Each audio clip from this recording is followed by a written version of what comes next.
Trust is like a bank account. You make deposits, you make withdrawals, but what happens when someone drains it behind your back? Bob Miles thought retirement would be peaceful, a house on the hill, a fortune well-earned, and a wife he could trust.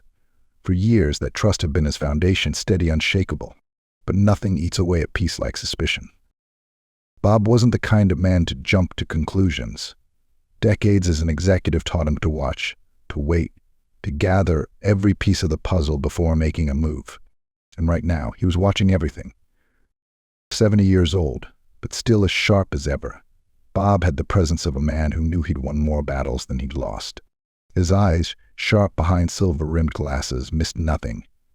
His mind, methodical and deliberate, was always calculating, always 2 steps ahead. People mistook his silence for contentment, but Bob knew better. Quiet men aren't content. Quiet men are patient. Patience, however, has its limits, and lately, Linda had been testing his. Linda, his wife of 22 years, was a woman who loved attention. Younger than Bob by nearly 2 decades, she still had that spark auburn hair, always styled just right, her wardrobe filled with blouses that hug in all the right places. She wasn't shy about showing off, not in public, not at work, and certainly not when she talked about him. "Jeff and I have to stay late again tonight," she'd said one evening, grabbing her bag with barely a glance his way. "End-of-month reports, you know how it is." She laughed lightly, tossing the words over her shoulder. "Don't wait up." Bob didn't say anything then, but the words settled in his chest like a splinter. Jeff. The name had started to show up more and more. It slipped into dinner conversations, casual mentions, small remarks made offhand. "Jeff said this. Jeff thinks that." The kind of name that's supposed to sound harmless. But Bob had been in business too long to believe in harmless names. A work husband. That's what Linda had called him once, laughing as if it was a joke. "Don't worry, Bob. He's just my work husband." She'd said it with a smile so wide it felt rehearsed, the kind of smile that hides something behind it. It wasn't the late nights that bothered him. It wasn't even the way her phone never left her side anymore, face down on the counter like a guilty conscience. It was the shift, the slow, steady shift in her energy. The way she moved quicker now, like she was always on a timer. The way her gaze flickered too often to the kitchen window, her eyes darting just a second too long to check if anyone was watching. Bob was always watching, but Linda didn't know that. She also didn't know he'd seen the tab open on her laptop one afternoon. A bank logo he didn't recognize. It wasn't their bank. Not the one they'd used for years. He'd memorized that logo. This one was different, sleeker, unfamiliar. She'd closed it too fast.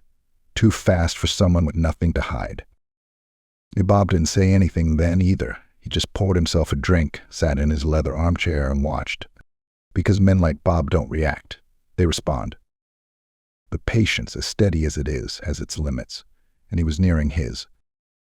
Linda's habits grew more obvious. The quick phone calls in hushed tones. The way she leaned against the kitchen counter, fingers tapping too quickly on the screen. Her face lit up with the glow of text she wouldn't let him see. One night she laughed. Not a small laugh. A loud, open belly laugh. The kind of laugh she used to save for him. Bob heard it from the other room, and for the first time in a long time he felt something unfamiliar rise in his chest. It wasn't jealousy. It wasn't even anger. It was certainty. She sat in his chair that night, swirling whiskey in a heavy glass, his eyes fixed on nothing in particular. He didn't need to see her to know what was happening. He'd seen it before. At work. In contracts. With clients who swore they were loyal right before they jumped ship. Patterns don't change. People don't change.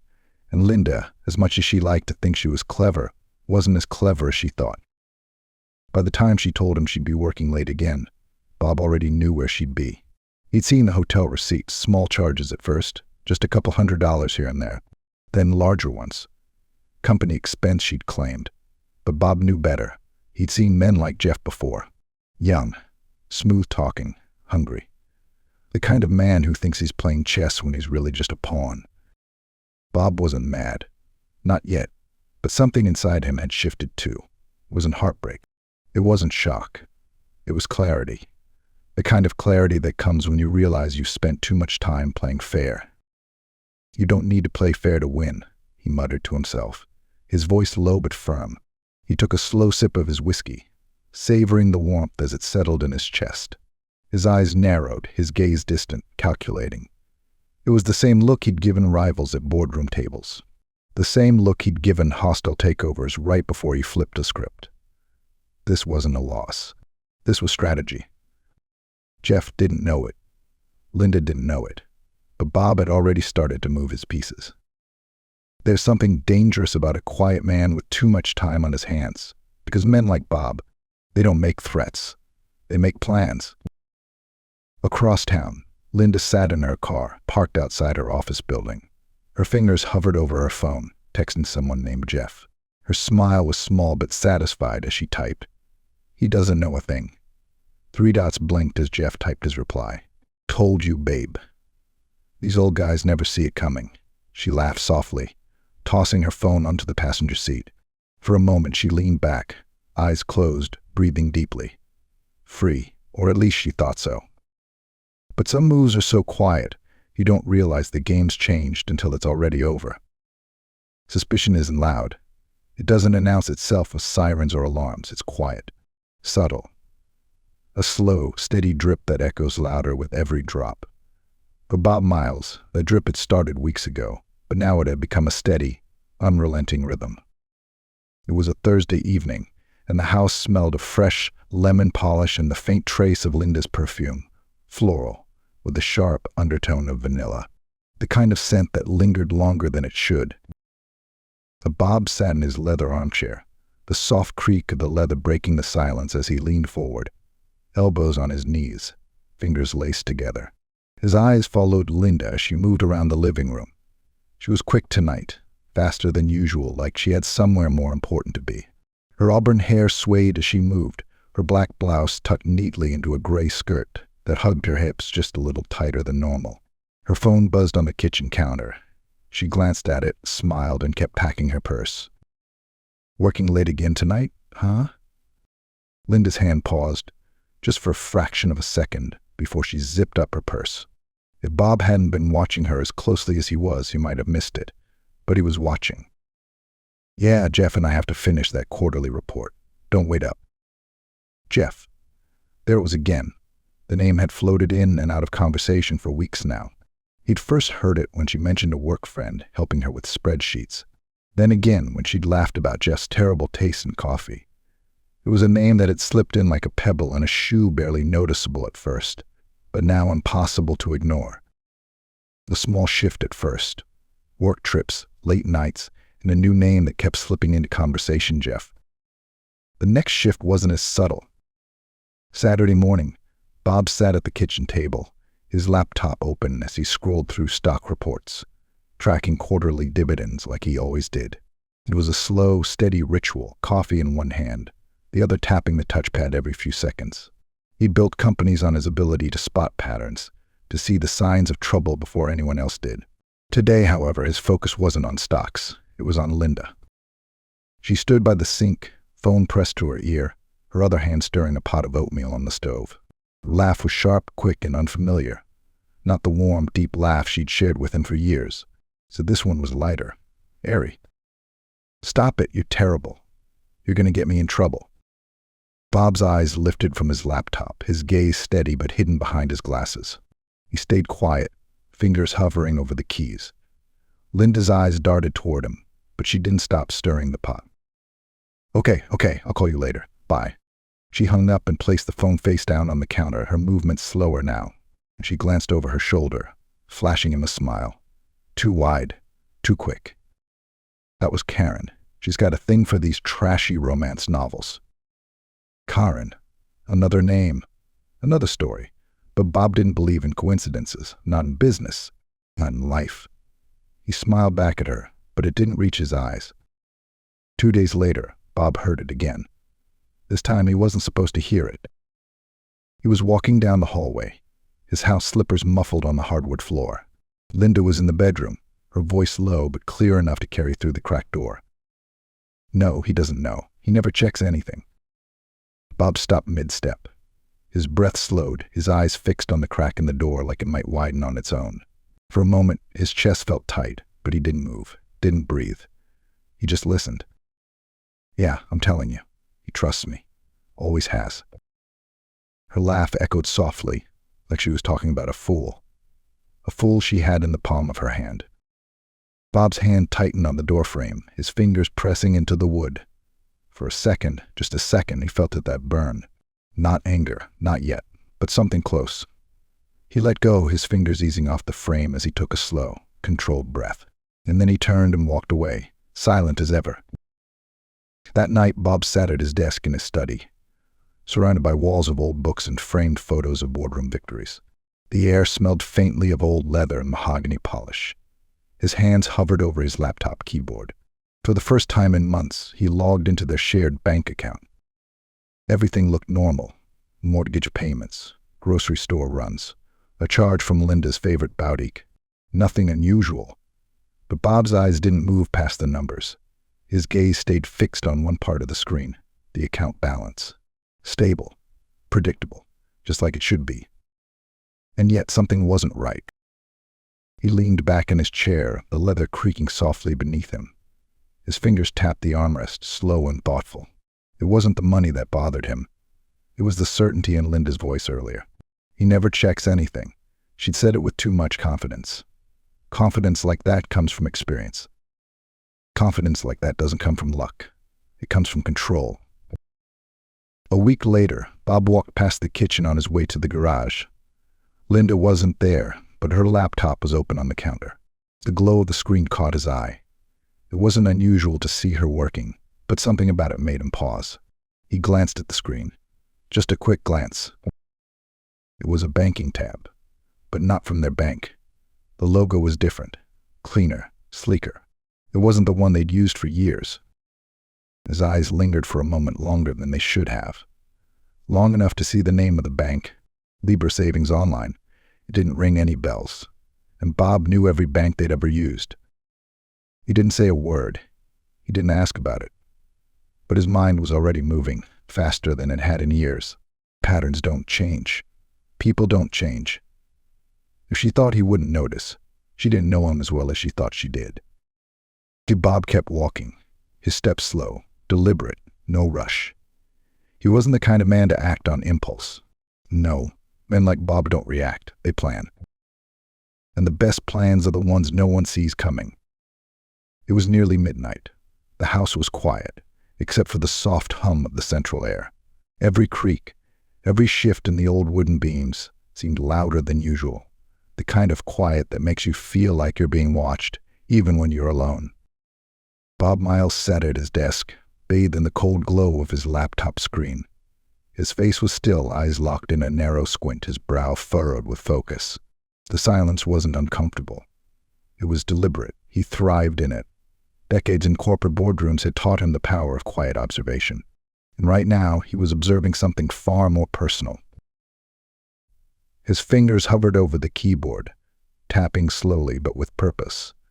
One by one, he typed out a name he hadn't been able to forget since the moment he saw it. Libra Savings Online. The letters appeared on the screen as he entered the site into the browser. The page loaded slowly, white text on a crisp blue background. Clean, minimal. The kind of site built to be easy to use and easy to hide. He clicked login. Username, password. She was so confident I wouldn't check. She forgot I built companies for a living. I know how to track every dime. His fingers hovered over the keys for a moment. A small, knowing smile tugged at the corner of his mouth. People always think they're clever, he muttered under his breath, his fingers typing a familiar password. He tried the one she used for their shared Netflix account. Denied. Then he tried the one she used for her email, the same one she'd been using for 10 years. Access granted. The screen blinked once, then twice before revealing the dashboard. It wasn't much at first. Just numbers. Account balance. Deposit history. Withdrawals. Bob's eyes scanned it all with the precision of a man who'd read thousands of financial reports. It didn't take long for him to see the pattern. $500 on June 5th. $750 on June 15th. $1,200 on June 30th. Each deposit was suspiciously close to withdrawals from their joint account on the exact same days. His eyes didn't narrow. His jaw didn't clench. His face stayed as calm as the surface of a lake. He'd seen this before. He'd seen it in business partners who siphoned funds to offshore accounts. He'd seen it in fraudulent contractors who padded their invoices. The technique was always the same. And the numbers told the story. And right now, these numbers told him everything he needed to know. Sloppy Linda, real sloppy. He sat back, his eyes locked on the screen. His fingers tapped the armrest of his chair, the rhythm steady. Thoughtful patterns don't lie. People do. The next morning, Bob's routine was as normal as ever. He made coffee, read the paper. I watched Linda shuffle around the kitchen in her robe, phone in one hand, cereal spoon in the other.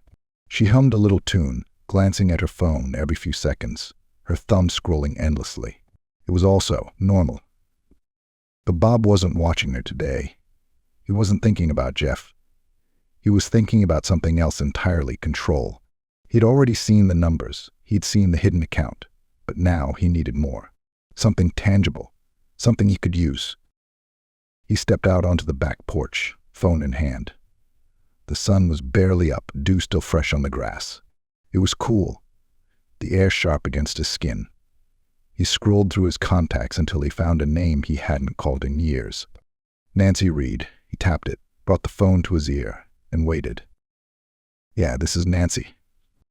Nancy, it's Bob Miles. I need a favor. Bob Miles, haven't heard from you in a while. Didn't think you'd need me again. People like me always need people like you, Nancy.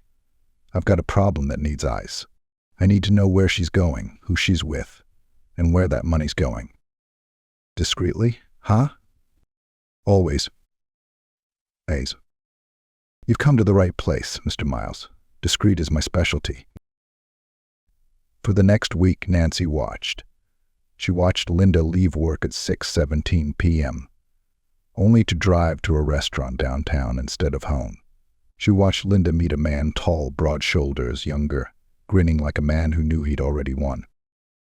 It wasn't just one night. It was every night: dinners, drinks, smiles that lingered too long. Their conversations weren't loud, but they didn't need to be. Body language tells you more than words ever could. She's not even trying to hide it. Bold move for someone draining bank accounts on the side. On the third night, Nancy saw it, the manila envelope. Linda slid it across the table with a casual flick of her wrist, and Jeff pulled it close, his eyes darting left, then right. He tucked it into his coat pocket, like it was second nature. Snap! The shutter of Nancy's camera was silent, but the photo it captured was loud. Jeff, Linda, the envelope, all in one frame. It was perfect. 2 days later, Bob sat in his office again, this time with his phone in hand. It buzzed once. New message from Nancy. No text, just photos. 4 of them. Bob opened the first. Linda and Jeff at a corner booth, wine glasses between them. They were laughing. Her hand was on his. Their faces close. The second photo, the manila envelope. Bob zoomed in, yellow, thick, cash maybe, or something worse. The third photo, Jeff walking away, envelope in his coat pocket. His face was turned slightly, but it was clear enough to identify. Bob studied his face for a moment, a face too confident for its own good. The fourth photo, Linda still seated at the table. She wasn't laughing now. Her eyes were on the envelope even as Jeff walked away, watching it leave. But Bob's eyes stayed on that photo longer than the others. He zoomed in slowly, taking in every detail. Her face wasn't just watching. It was calculating. He knew that look because it was one he'd worn himself 1,000 times in boardrooms. The look of someone trying to predict the next move. If they think I'm just going to watch, they don't know me at all. He didn't delete the photos. He didn't print them either. He left them on his phone, tucked neatly in a folder labeled insurance. That night, he sat at the kitchen table, eating dinner across from Linda. She scrolled on her phone, smiling at something she wouldn't share. Bob didn't ask. He didn't need to. She thinks she's in control. She thinks I'm too old, too slow, too blind. He cut into a steak, savoring the taste, his eyes locked on hers just long enough to make her glance up. She smiled, the same too bright smile she'd given him before, But I've already seen the whole board. I know where every piece is. And soon, I'll flip it. The rain came down in soft, steady sheets, tapping gently against the windshield. It parked in the far corner of the coffee shop lot. Bob Miles sat in his car, the engine off, his hands resting on the steering wheel. His fingers tapped a slow, steady rhythm. Patience wasn't new to him. He built empires with patience. Across from him, through the foggy window of the coffee shop, sat Nancy Reed. She sat alone at a back booth, sipping from a plain white mug, her coat draped over the chair. She didn't scroll her phone.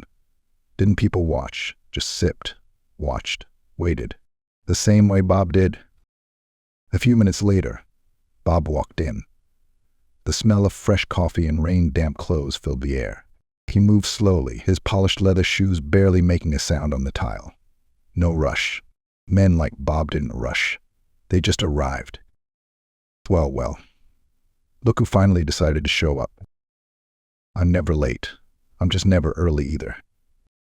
He slid into the booth across from her, leaning back, his eyes scanning her face. No words yet, no need for them. She reached into her coat pocket and pulled out a small flash drive, spinning it on the table once before sliding it toward him.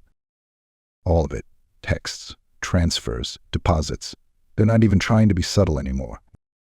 Bob picked up the drive, weighing it in his hand like it was worth its weight in gold. And maybe it was. She's been funneling money for months. But here's the kicker. She's not doing it alone. Your boy Jeff. His name's on the account too. Co-beneficiary. They're setting up their escape fund. Bob's eyes shifted, just barely, his lips curling into something that might have been a smile or maybe something colder. His fingers tapped the table twice, slow and deliberate. Good. That's exactly what I needed to hear. Most guys would be blowing up right now, calling her, confronting her. You, though, you're just going to sit there. Confrontations for men with no plan, Nancy. I have a plan. 3 days later, Bob sat in his living room, his phone balanced on his knee. It buzzed once. New message from Nancy. No text, just photos. 3 of them. The first image, Linda and Jeff at a wine bar. Jeff's hand resting on her lower back. Her face tilted toward him, eyes locked on his with a look Bob knew too well. The same look she used to give him. The second image, Jeff holding a thick manila envelope. Linda was smiling as she slid it across the table, her eyes watching him with sharp, focused attention. She thought she had control. The third image, a screenshot of the account details from Libra Savings Online. Account owner, Linda Miles. Co-owner, Jeffrey Banks. Deposits, withdrawals. The account wasn't just active, it was alive. Money flowed in like a steady stream, and Jeff was dipping into it regularly. They're not planning to leave quietly. They're planning to leave rich. Bob's fingers hovered over the screen, his eyes narrowing as he tapped on the photo of Linda and Jeff together. He zoomed in on her face, studying it like it was a puzzle he'd seen before but never solved. There was no guilt in her eyes, no hesitation. She looked calm, relaxed, comfortable. Too comfortable? She thinks it's her money. By Monday morning, Bob had made 3 calls. The first was to David Trent, a financial forensic specialist. A man Bob had once used to expose a corporate embezzlement scheme. David wasn't cheap, but he was thorough. And more importantly, he was quiet. I need you to reroute an account. Libra Savings Online. The deposits go to Linda. I want them to come to me. That's bold, Bob. Real bold. Routing active accounts is risky. Then don't get caught.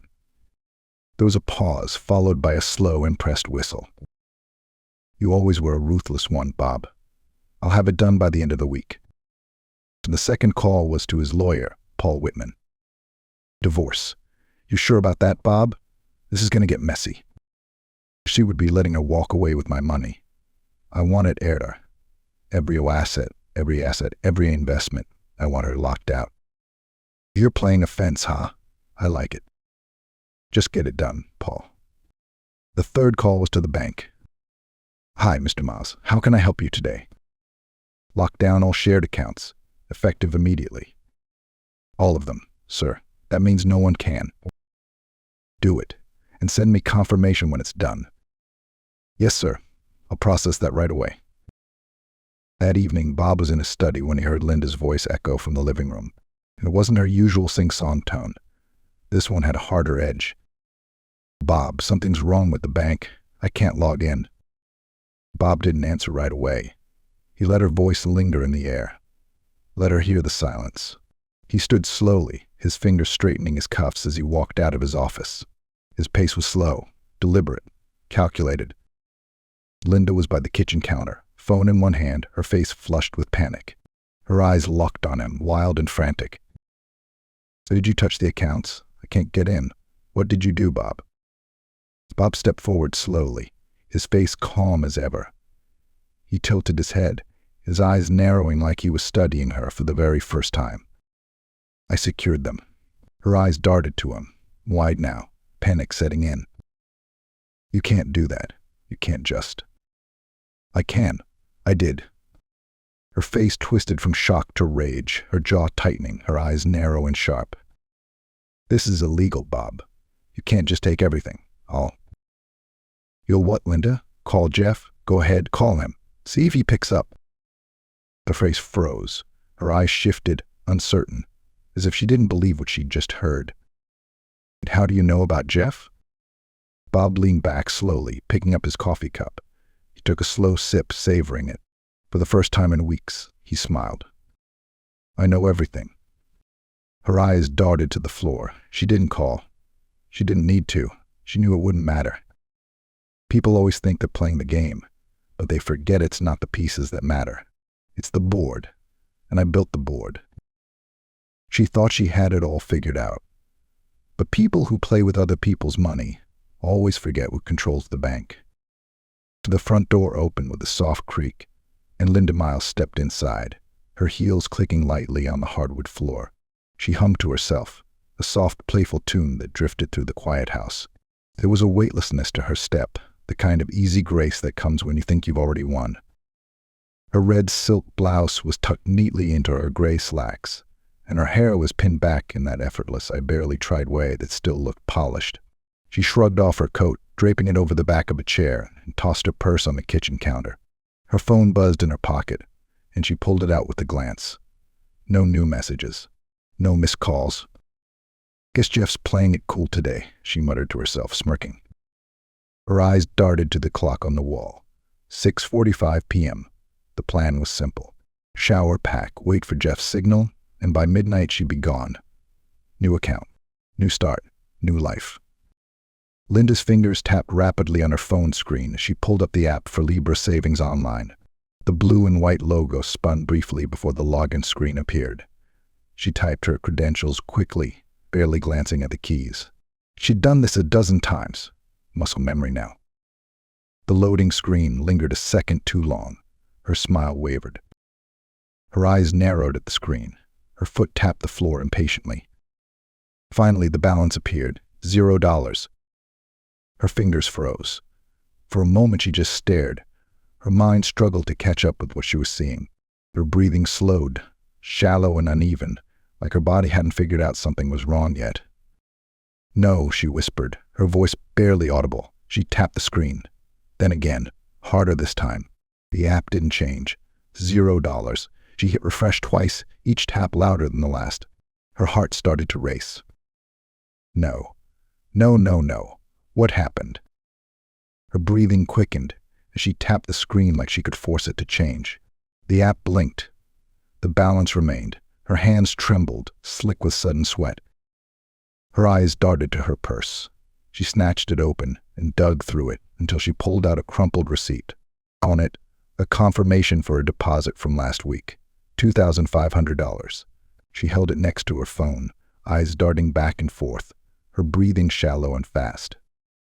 "Where is it? Where's my money?" Her voice echoed through the house, sharp and frantic. The air felt tighter now. The silence of the house no longer peaceful, but oppressive.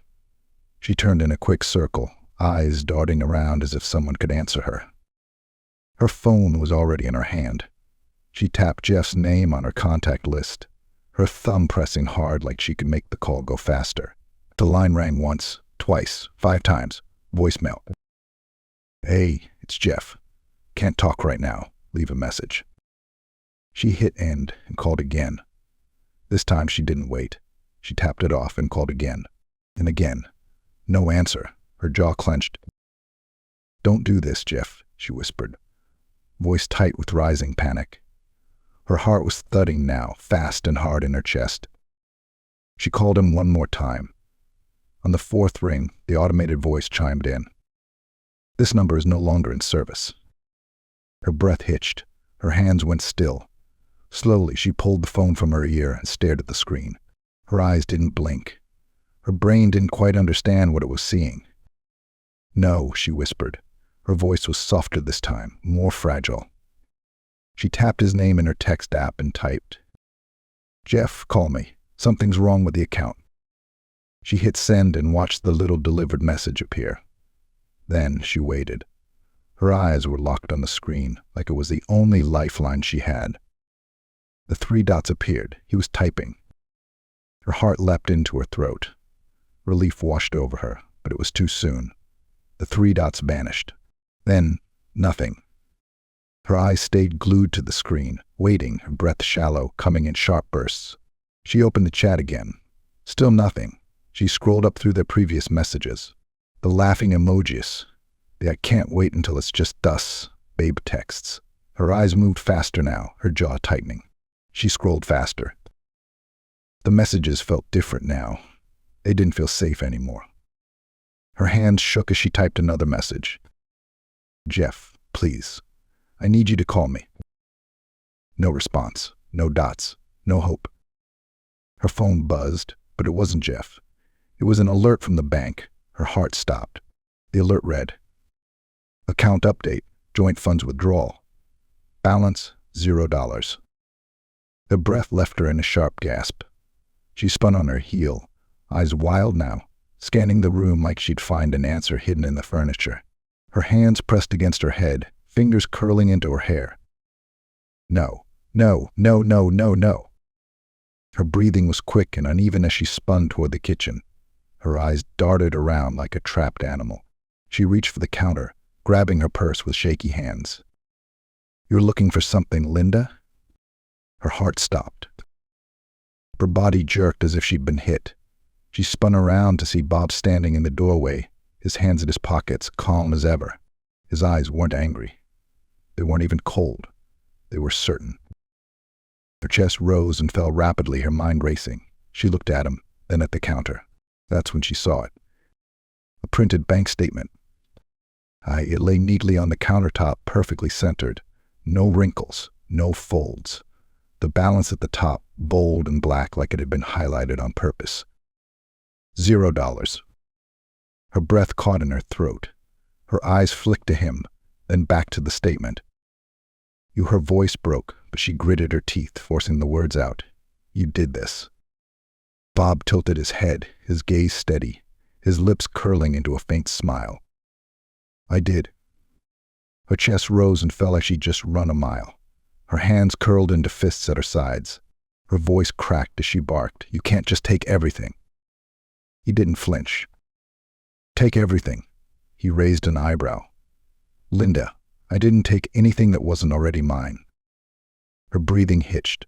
Her face crumpled, her brows pulling together like a storm cloud. "You think you're so smart, Bob. You think you've won." She pointed a trembling finger at him, her voice sharp and desperate. "You have no idea what I'm capable of." He stepped forward slowly, calm as a man walking through the park. His eyes never left hers. "You're right," he said, his voice low but firm. "I don't know what you're capable of. But I know what you're not capable of." He tilted his head. "Winning."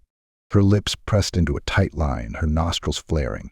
Her eyes were sharp, full of hate. "About that divorce you were planning," he said, his tone colder than the air after a storm. "I beat you to it." Her breath caught in her throat. Her head snapped toward him, disbelief flashing across her face. "What?" He pulled a folded document from his pocket and laid it on the counter next to the statement. His eyes stayed on her face the whole time. She didn't need to open it to know what it was. "Effective as of this morning," he said, his voice a quiet rumble. "Everything you thought was yours isn't." He stepped back slowly, his eyes still locked on hers. "You played the wrong game, Linda." Her legs gave out beneath her, and she sank into a chair. Her breath came in short, shallow gasps, eyes locked on the two words stamped at the top of the paper. Petition for divorce. The suitcase wheels rolled softly against the hardwood floor, their low, hollow rattle echoing through the quiet house.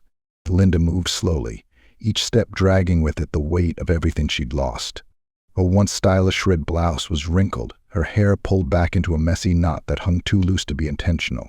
She had always cared about appearances. Not today.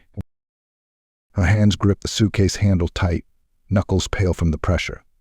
Her breathing was shallow, her eyes distant, like she wasn't even in her own body.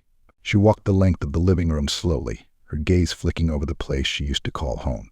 The photo frames on the mantel, the couch where she'd spent lazy weekends watching TV, the polished dining table she once bragged about to her friends. It all felt foreign now, like she was walking through someone else's house. At the end of the room, Bob sat in his leather armchair, the same chair he'd sat in every evening for years. One leg crossed over the other, a glass of whiskey balanced in his hand, the ice clinking softly as he swirled it. His gaze wasn't on her. It was on the window. The sunset outside cast long, warm streaks of gold and crimson light across his face, highlighting the calm in his features. He didn't say a word, didn't glance her way. Just sipped his whiskey slowly, his eyes watching the world beyond the glass. Linda stopped walking, her eyes fixed on him, searching his face like there might still be a way to turn this around.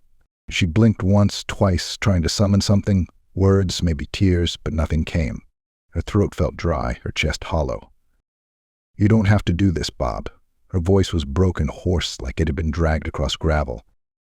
Bob didn't move. He didn't even blink. He tilted the glass just slightly, the whiskey sliding smoothly against the sides. His eyes stayed on the window, watching the sky shift from gold to amber. He breathed in slowly, letting the moment stretch until the silence between them was unbearable. "You did it to yourself." The words weren't loud, but they hit harder than a shout. No anger, no hate, just a fact plain and simple, like he was stating the weather.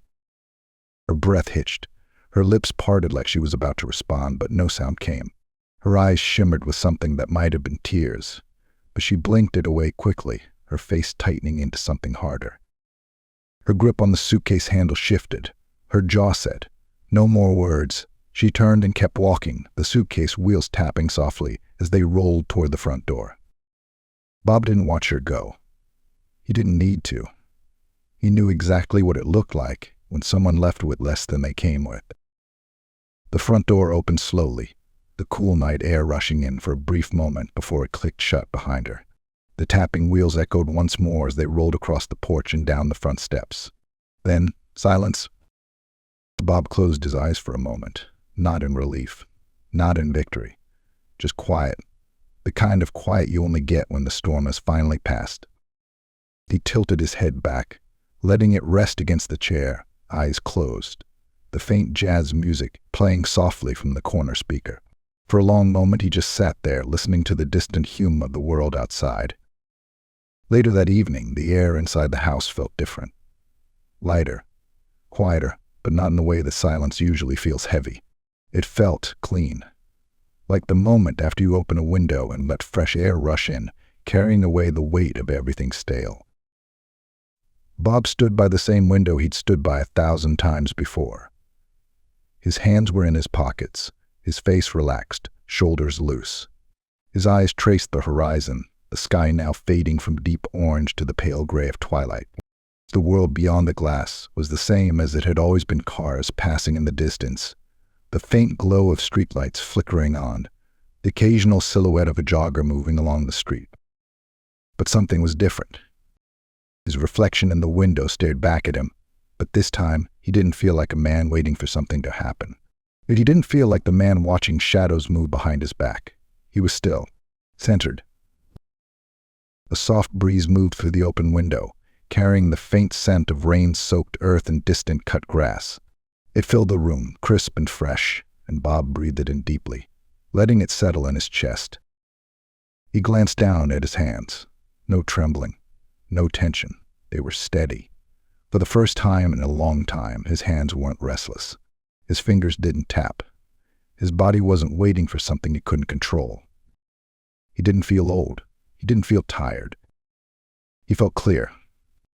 They say retirement's the end of the road, but I think it's just the beginning.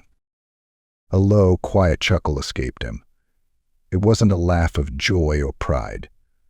It was the laugh of a man who finally saw things as they were. No illusions, no doubt, just clarity.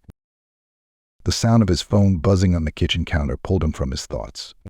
He walked over slowly, his steps steady, deliberate. No rush. He picked up the phone and glanced at the screen. Email from Paul Whitman, divorce finalized. Everything went as planned.